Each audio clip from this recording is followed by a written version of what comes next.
अगर आप चाहते हैं ज्योतिका म्यूजिक का ऑडियो व वीडियो सबसे पहले आप तक पहुंचे, तो लाल बटन को दबाकर चैनल को सब्सक्राइब जरूर करें और बेल आइकन दबाना ना भूलें।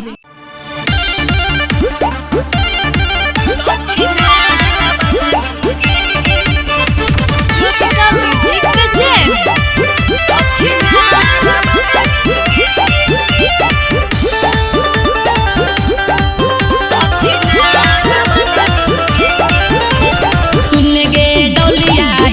से गर्मी त प्यार करमी गे, सुन गे डौलिया एगो से गर्मी त प्यार करमी गे, हाँ हाँ त प्यार करमी गे। तो छौड़ा छो छो गो पटैनी तो छिनार बनमी गे, छौड़ा छो छो गो पटैनी तो छिनार बनमी गे।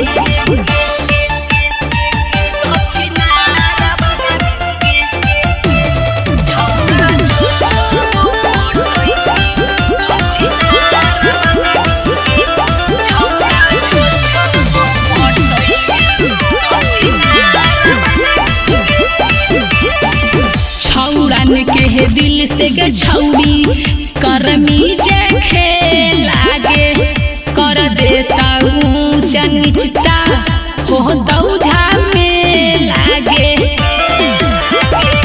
छौड़न के दिल से गे छौड़ी करमी जे खेलागे, कर देता ऊंचा नीचता हो दौझा में लागे। पढ़ लिख के गे छौड़ी तू होशियार बनमी गे, हाँ होशियार बनमी गे। तो छौड़ा छो छो गो पटैनी तो छिनार बनमी गे, छौड़ा छो छो गो पटैनी तो छिनार बनमी गे।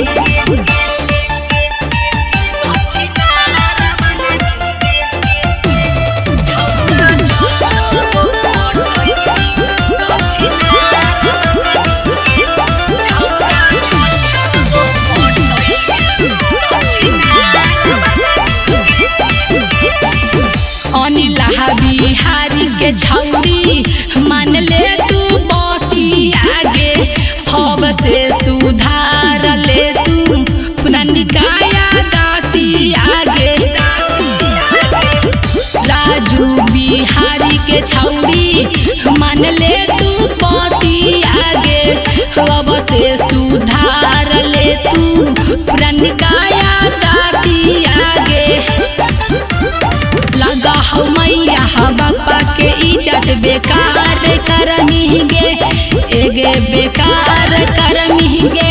तो छौड़ा छो छो गो पटैनी तो छिनार बनमी गे, छौड़ा छो छो गो पटैनी तो छिनार बनमी गे। Jyotika music present.